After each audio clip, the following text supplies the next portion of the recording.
Olá, amigos e seguidores do canal.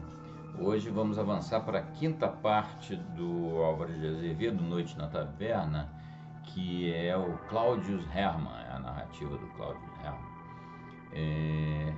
Agora, antes de passar para a gravação, eu queria fazer um brevíssimo comentário. Eu tenho feito uma análise das minhas postagens, na questão de likes e compartilhamentos e tudo isso, e visualizações, né? Para mim está claro que coisas, isso a gente já tinha conversado antes, né? Está claro que shorts não tem a ver com o conteúdo que eu posto, e eu tenho observado que consistentemente, eu já tenho quase 200 postagens, né? 190, e está claro que o que mais tem resultado em termos de visualizações, pelo menos, e consequentemente de likes também, são os contos clássicos. Evidentemente não posso querer comparar minhas produções com os clássicos do terror, né? Sempre tem menos, mas também tem significativamente mais do que as radiofonizações. Radiofonização é o tipo de troço que eu gosto muito, né? Me lembra, eu faço muito para minha satisfação pessoal, para deixar de legado também. No futuro, meus filhos vão ouvir aquelas gravações que eles fizeram parte, né? Assim como já tem, inclusive, gravações antigas do Diogo, quando ele era criança. Tem hoje em dia da Vitória e da Bárbara, e eles vão poder assistir no futuro. É uma coisa bem legal. Então, as radiofonizações dão um enorme de um trabalho, mas eu faço mais por esporte, né? Mais por satisfação pessoal do que qualquer outra coisa. Em termos de YouTube, assim, em termos de canal, em termos de resultado, de visualizações, é indiscutível que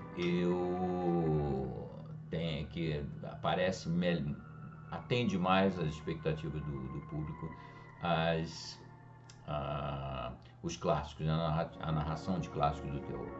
E eu vou, portanto, concentrar um pouco mais em clássicos do terror, né? Na verdade, já estou fazendo isso com essa sériezinha aí do Álvares de Azevedo. E vamos ver, porque afinal eu tenho 170 seguidores, é um canal um nano canal, eu tenho 170 seguidores e visualizações que chegam perto de 100 de uma postagem é bastante para um canal que tem 170 seguidores, né? Então tá evidente que, proporcionalmente falando, o que mais dá resultado, o que mais agrada são os clássicos do terror, e assim vamos seguir. E outra coisa que eu observei, clássicos do terror tem os internacionais famosos, os Edgar Allan Poe da vida, os Lovecraft e tal, mas é até uma felicidade que os nossos clássicos do terror, as obras de terror dos autores brasileiros, tem talvez mais, não dá para competir com o Lovecraft, que é difícil, mas tem o Coelho Neto, por exemplo. Essa segunda postagem de contos dele deu praticamente 100 visualizações, como eu digo, para um canal de 170 seguidores é bastante. Mas aproveitando toda essa conversa, eu pediria para quem está por aí assistindo e ainda não segue, que siga, né? Comentários é um negócio meio sacal, mas ajuda bastante, né? Comentários. E os likes, e o grande coisa que contribui para a divulgação do canal, para a expansão dele, são os compartilhamentos, né? Para os amigos, para a sua rede de contatos, né? Então, é isso aí. Então, recapitulando, nós vamos hoje para a quinta parte do Noite na Taverna, Claudius Hermann. Vamos lá, então, espero que vocês estejam gostando e até para a semana. Noite na Taverna, parte 5, Claudius Hermann. Ecstasy, my guise as yours doth temperately keep time, and makes a healthful music. It is not madness that I have uttered. Hamlet, de Shakespeare. E tu, Hermann? Chegou tua vez? Um por um evocamos ao cemitério do passado um cadáver. Um por um erguemo-lhe o sudário para mostrar-lhe uma nódoa de sangue. Fala que chegou tua vez. Cláudius sonha algum soneto ao jeito do Petrarca, alguma auréola de pureza como a dos espíritos puros da Messíada, disse entre uma fumaça e uma gargalhada Johann, erguendo a cabeça da mesa. Pois bem, quereis uma história? Eu pudera contá-las como vós, loucuras de noites de orgia, mas para quê? Fora escárnio fausto ir lembrar a Mefistófeles as horas de perdição que lidou com ele. Sabei-las, essas minhas nuvens do passado, leste-lo à farta, o livro desbotado de minha existência libertina. Se o não lembrasseis, a primeira mulher das ruas pudera contá-lo. Nessa torrente negra que se chama a vida e que corre para o passado enquanto nós caminhamos para o futuro, também desfolhei muitas crenças e lancei despidas as minhas roupas mais perfumadas para trajar a túnica da Saturnal. O passado é o que foi, é a flor que murchou, o sol que se apagou, o cadáver que apodreceu. Lágrimas a ele? Fora loucura. Que durma com suas lembranças negras, revivam, acordem apenas os miosotes abertos naquele pântano sobreágue, naquele não ser o eflúvio de alguma lembrança pura. Bravo, bravíssimo! Cláudius, estás completamente bêbado. Buffet, estás romântico. Silêncio, Bertrand. Certo que esta não é uma lenda para inscrever-se após das vossas, uma dessas coisas que se contém com os cotovelos na toalha vermelha e os lábios borrifados de vinho e saciados de beijos. Mas que importa? Vós todos que amais o jogo, que vistes um dia correr naquele abismo uma onda de ouro e redemoinhar-lhe no fundo como um mar de esperanças que se embate na ressaca do acaso, sabeis melhor que vertigem nos tonteia então. Ideai-la melhor a loucura que nos delira naqueles jogos de milhares de homens, onde fortuna, aspirações, a vida mesma vão-se na rapidez de uma corrida, onde todo esse complexo de misérias e desejos, de crimes e virtudes que se chama a existência, se joga numa parelha de cavalos. Apostei como homem a quem não doer a empobrecer. O luxo também sacia. É essa uma saciedade terrível? Para ela nada basta, nem as danças do Oriente, nem as lupercais romanas, nem os incêndios de uma cidade inteira lhe alimentariam a seiva de morte. Essa vitalidade do veneno do que fala Byron. Meu lance no turf foi minha fortuna inteira. Eu era rico, muito rico então. Em Londres ninguém ostentava mais dispendiosas devassidões.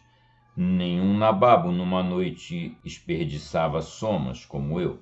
O suor de 3 gerações derramava-o eu no leito das perdidas e no chão das minhas orgias. No instante em que as corridas iam começar, em que todos sentiam-se febris de impaciência, um murmúrio correu pelas multidões, um sorriso, e depois eram as frontes que se expandiam, e depois uma mulher passou a cavalo.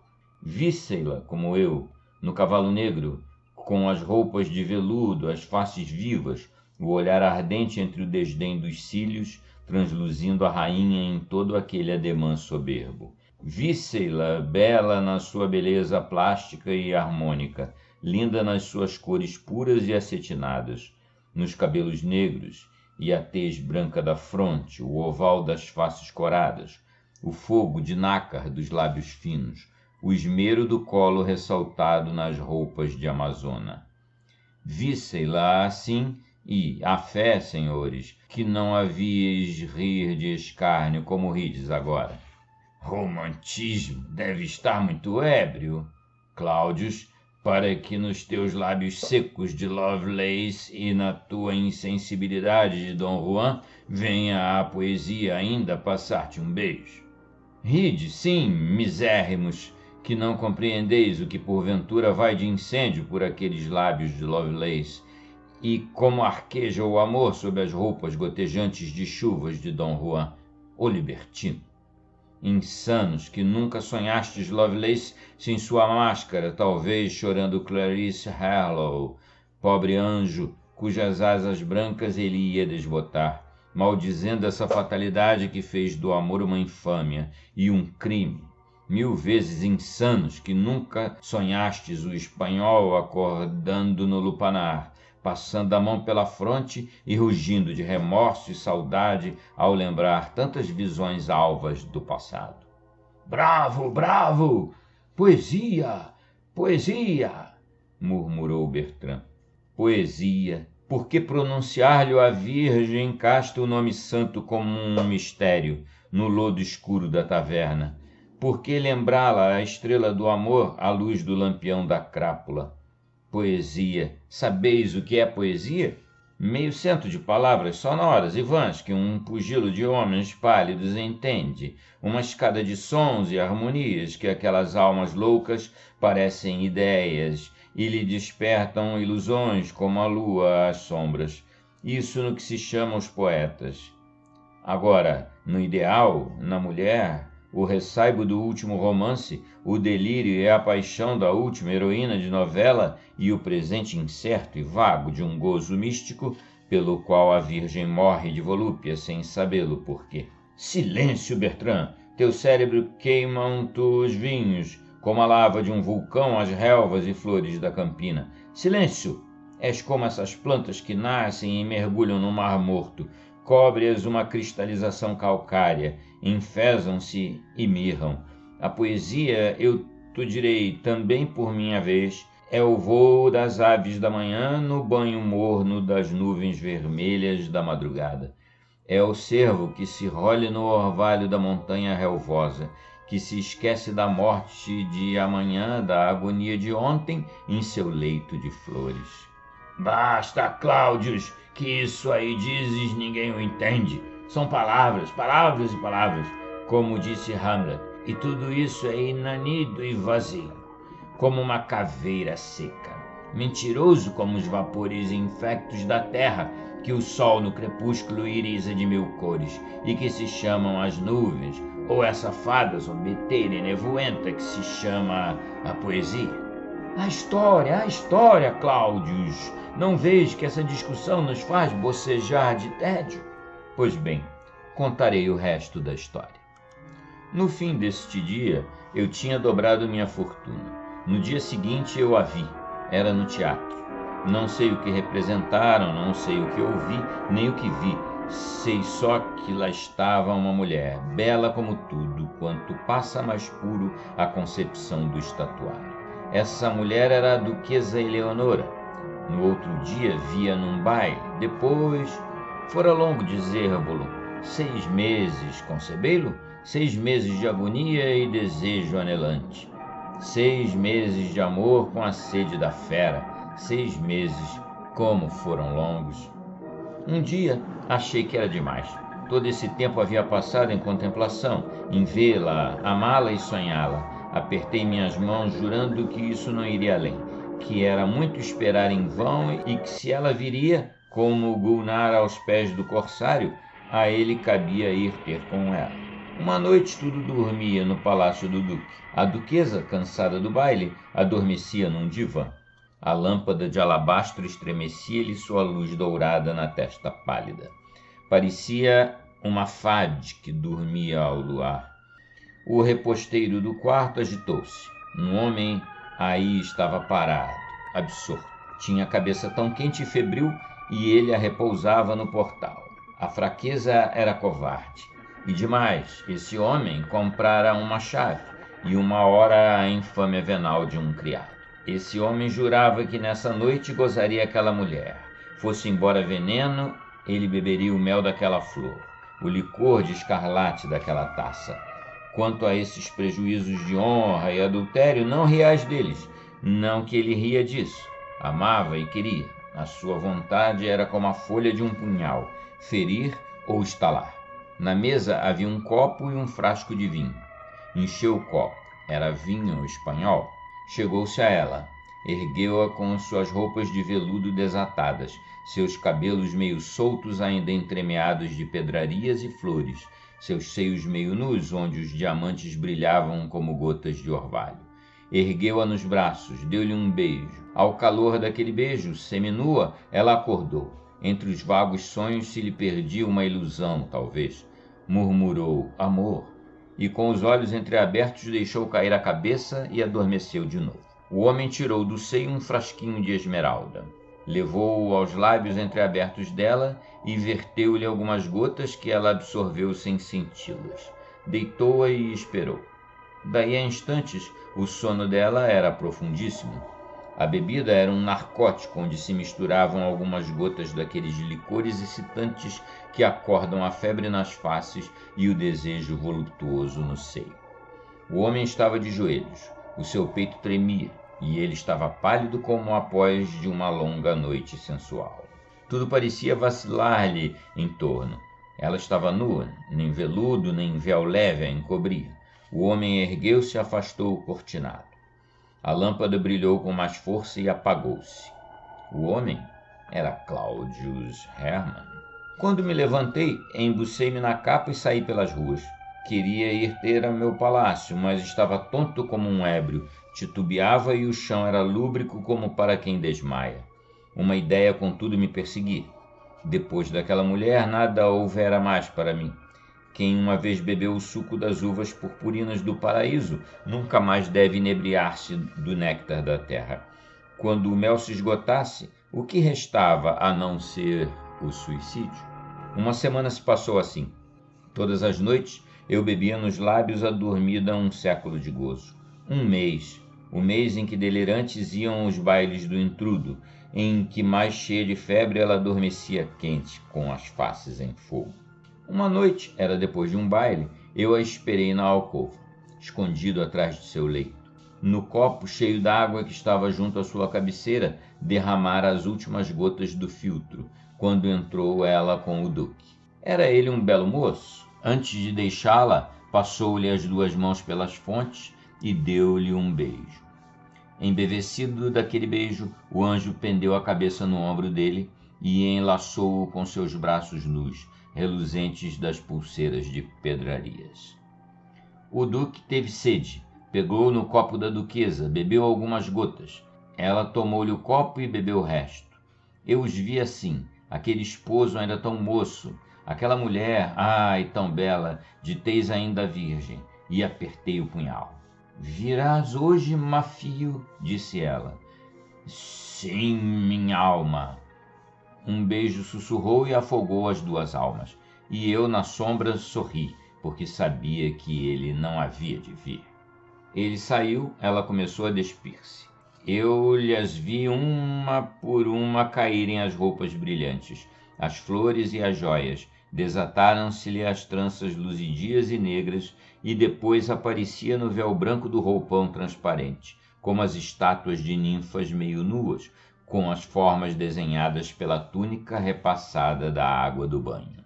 O que vi foi o que sonhara e muito, o que vós todos, pobres insanos, idealizastes um dia como a visão dos amores sobre o corpo da vendida. Eram os seios níveos e veiados de azul, trêmulos de desejo, a cabeça perdida entre a chuva de cabelos negros, os lábios arquejantes, o corpo todo palpitante. Era a languidez do desalinho, quando o corpo da beleza mais se enche de beleza, e, como uma rosa que abre molhada de sereno, mais se expande, mais patenteia suas cores. O narcótico era fortíssimo, uma sofreguidão febril lhe abria os beiços.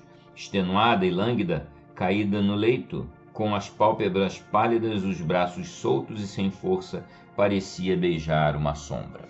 Erguia do leito, carreguei-a com suas roupas diáfanas, suas formas cetinosas, os cabelos soltos, úmidos ainda de perfume, seus seios ainda quentes. Corri com ela pelos corredores desertos. Passei pelo pátio, a última porta estava cerrada. Abria. Na rua estava um carro de viagem. Os cavalos nitriam e espumavam de impaciência. Entrei com ela dentro do carro. Partimos. Era tempo. Uma hora depois, amanhecia. Breve estivemos fora da cidade. A madrugada aí vinha com seus vapores, seus rosais borrifados de orvalho, suas nuvens aveludadas e as águas salpicadas de ouro e vermelhidão. A natureza corava ao primeiro beijo do sol, como branca donzela ao primeiro beijo do noivo, não como amante afanada da noite voluptuosa, como a pintou o paganismo. Antes, como virgem acordada do sono infantil, meio ajoelhada ante Deus, que ora e murmura suas orações balsâmicas ao céu que se azula, à terra que cintila, às águas que se douram. Essa madrugada baixava a terra como o bafo de Deus, e entre aquela luz e aquele ar fresco, a duquesa dormia, pálida como os sonos daquelas criaturas místicas das iluminuras da Idade Média, bela como a Vênus dormida do Ticiano e voluptuosa como uma das Amásias do Veronese. Beijei-a. Eu sentia a vida que se me evaporava nos seus lábios.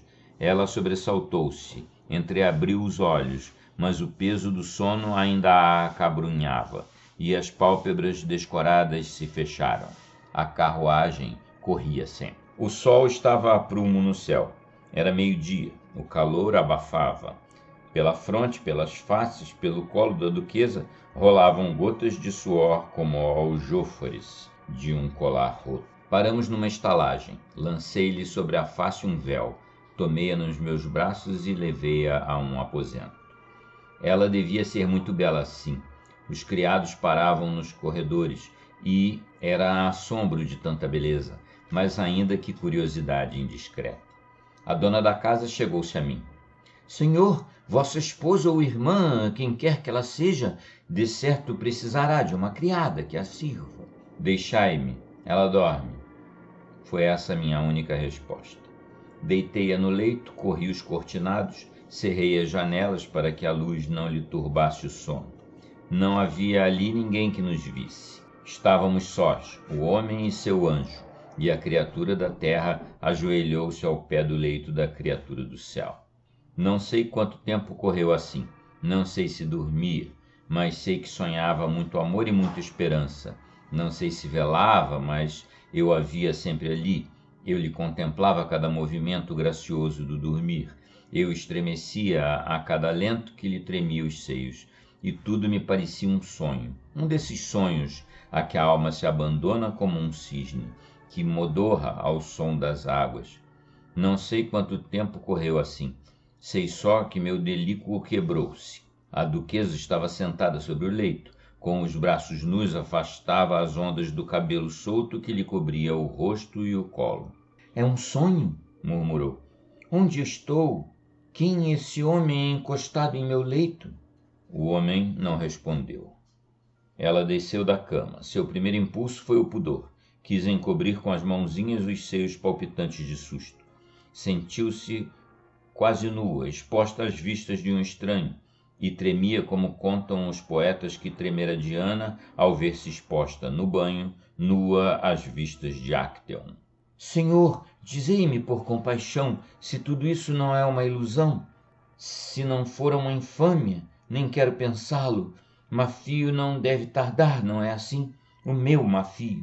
Tudo isso é uma comédia. Mas que alcova é esta? Eu adormeci no meu palácio como despertei numa sala desconhecida. Dizei, tudo isso é um brinco de Mafio? Quer se rir de mim? Mas, vede, eu tremo, tenho medo. O homem não respondia. Tinha os olhos afitos naquela forma divina.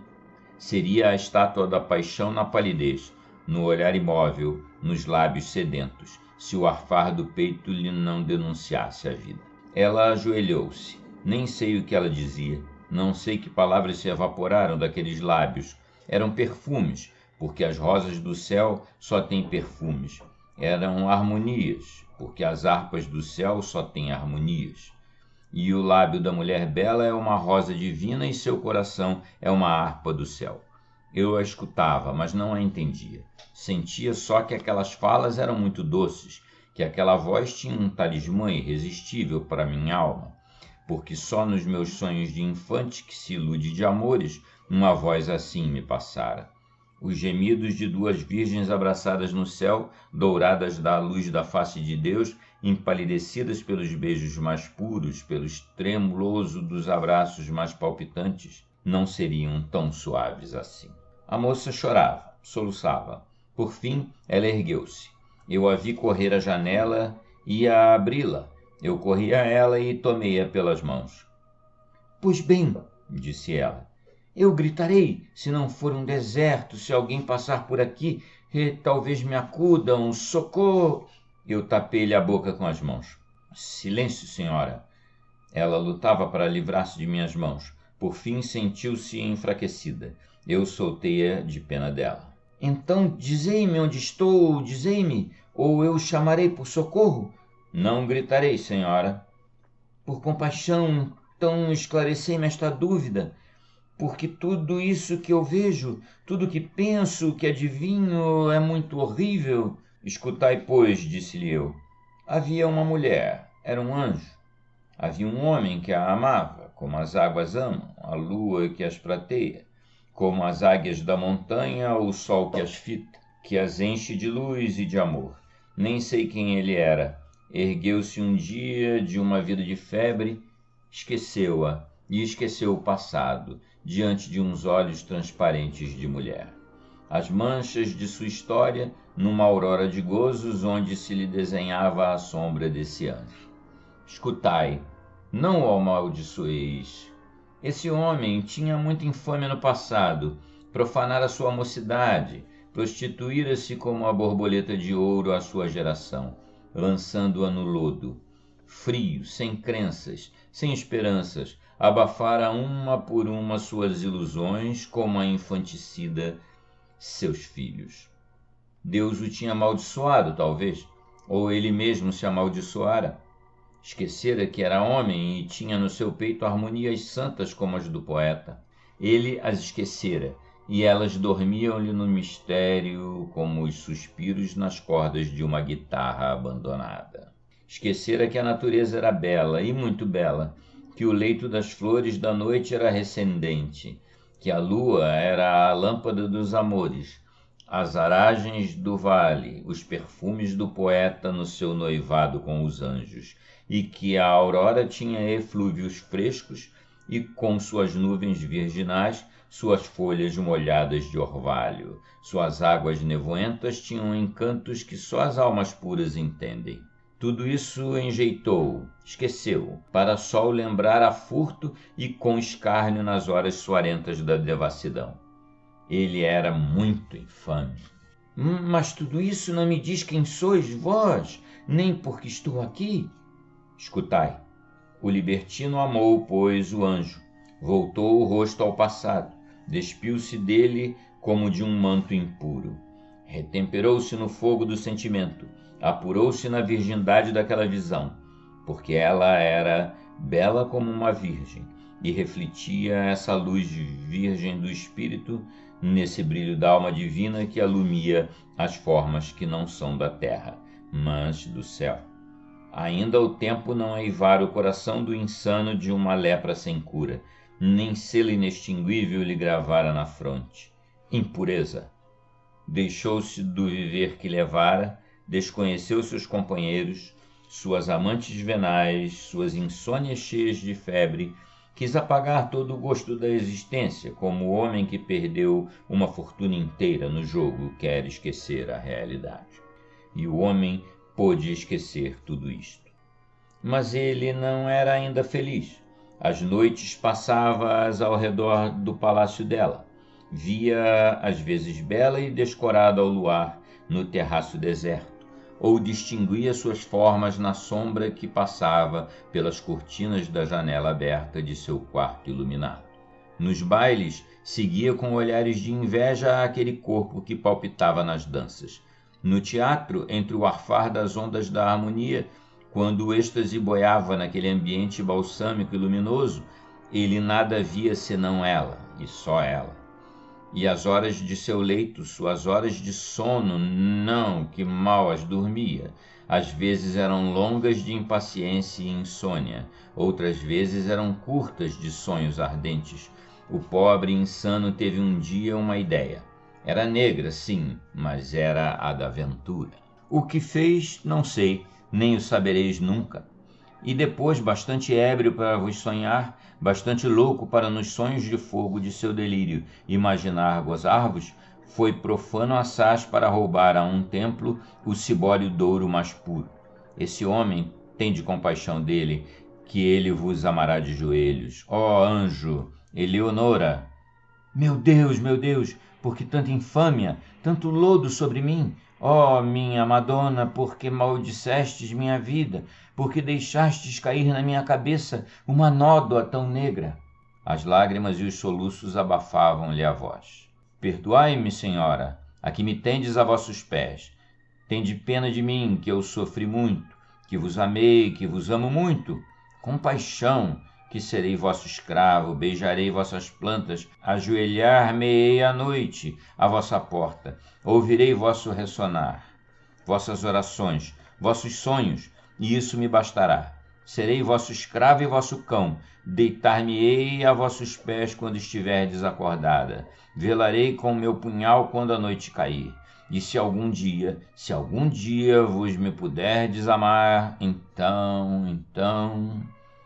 Oh, deixai-me, Eleonora, perder noites e noites numa esperança, alentá-la no peito como uma flor que murcha de frio, alentá-la, revivê-la a cada dia para vê-la desfolhada sobre meu rosto, absorver-me em amor e só ter irrisão e escárnio.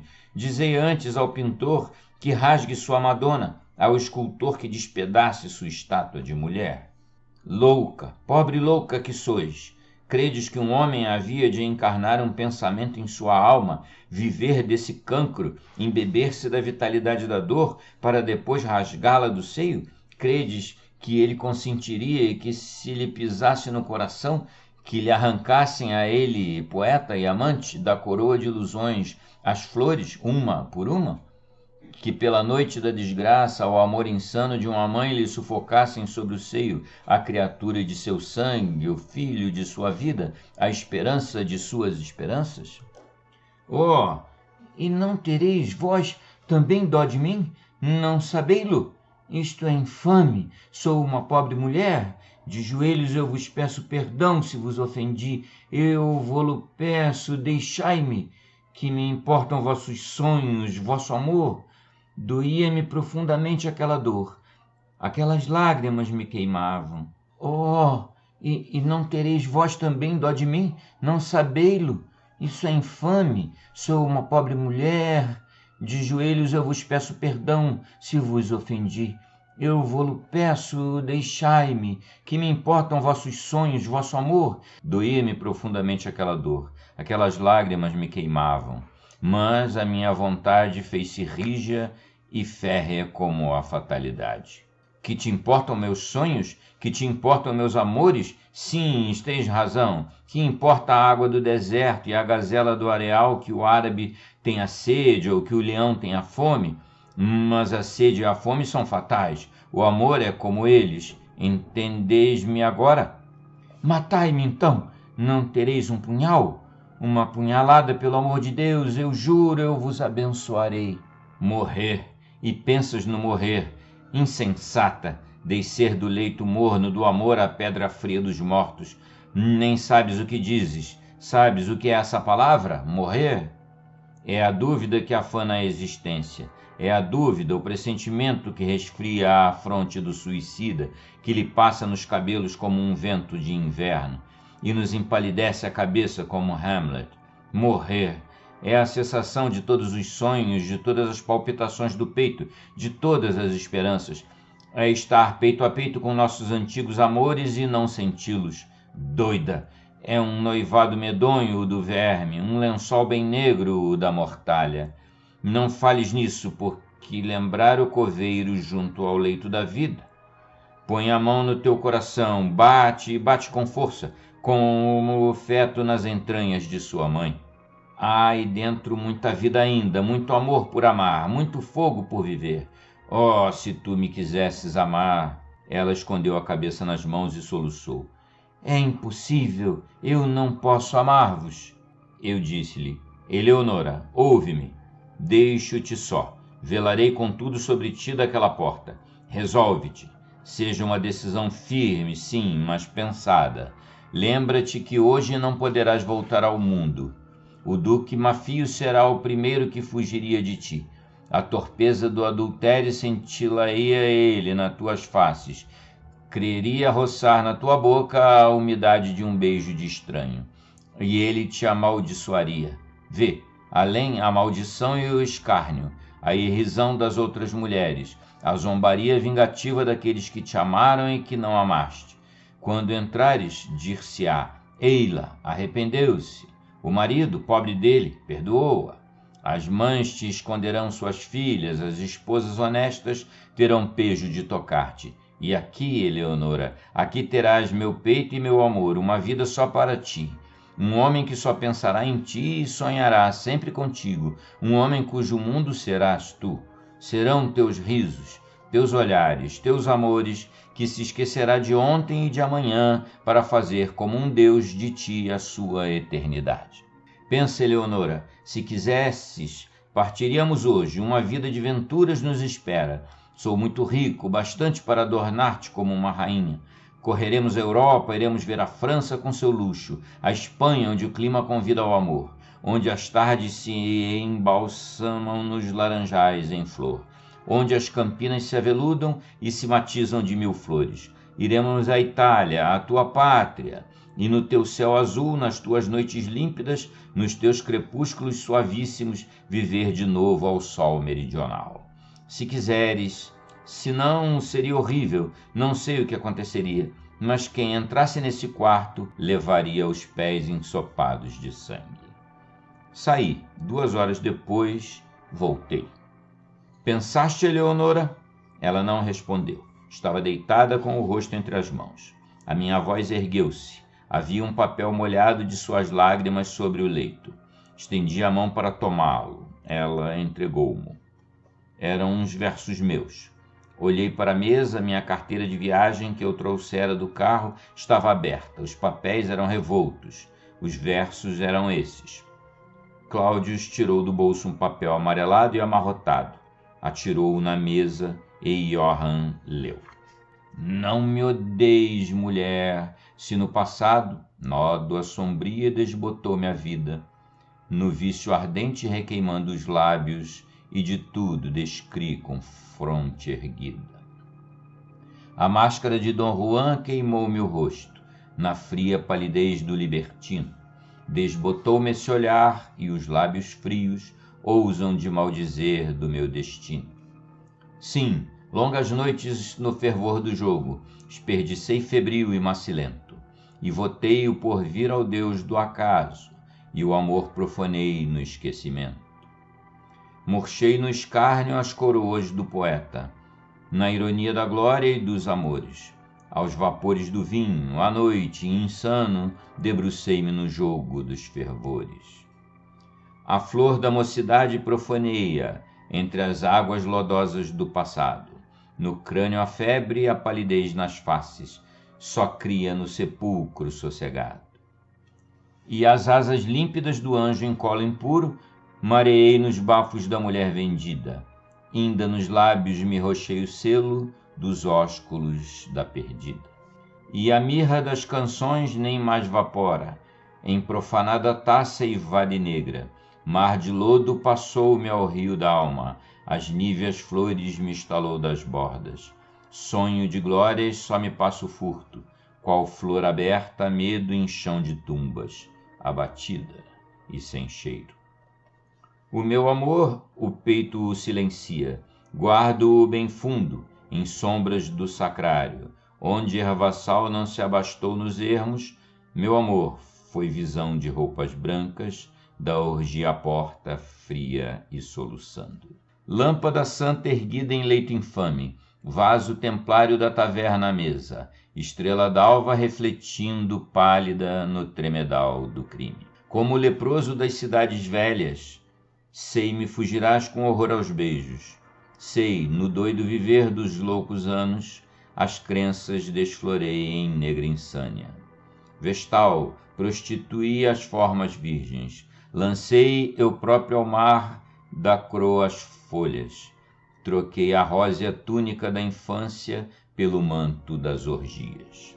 Ó, não me ames sequer, pois bem, um dia, talvez diga o Senhor ao podre Lázaro, ergue-te aí do lupanar da morte, revive ao frescor do viver mais puro, e viverei de novo, a mariposa. Sacode as asas, estremece-as, brilha, despindo a negra tez, a bava imunda da larva desbotada. Então, mulher, acordarei do lodo, onde Satã se pernoitou comigo, onde ainda morno perfumou seu molde, cetinosa nudez de formas níveas. E a loira meretriz nos seios brancos deitou-me a fronte lívida na insônia, quedou-me a febre na volúpia sede sobre os beijos vendidos. E então acordarei ao sol mais puro, cheirosa à fronte as auras da esperança. Levarei da fé nas águas douro, de Madalena em lágrimas e ao anjo, talvez que Deus me dê, curvado e mudo, nos eflúvios do amor libar um beijo, morrer nos lábios dele. Ela calou-se, chorava e gemia. Acerquei-me dela, ajoelhei-me como ante Deus. Eleonora, sim ou não? Ela voltou o rosto para o outro lado. Quis falar, interrompia-se a cada sílaba. Esperai, deixai que ore um pouco. A Madonna talvez me perdoe. Esperava eu sempre. Ela ajoelhou-se. Agora, disse ela erguendo-se e me estendendo a sua mão. Então, irei contigo. E desmaiou. Aqui parou a história de Claudius Hermann. Ele abaixou a cabeça na mesa, não falou mais. Dormes, Claudius? Por Deus! Ou estás bêbado ou morto? Era Archibald que o interpelava. Sacudia-o a toda força. Claudius levantou um pouco a cabeça. Estava macilento, tinha os olhos fundos numa sombra negra.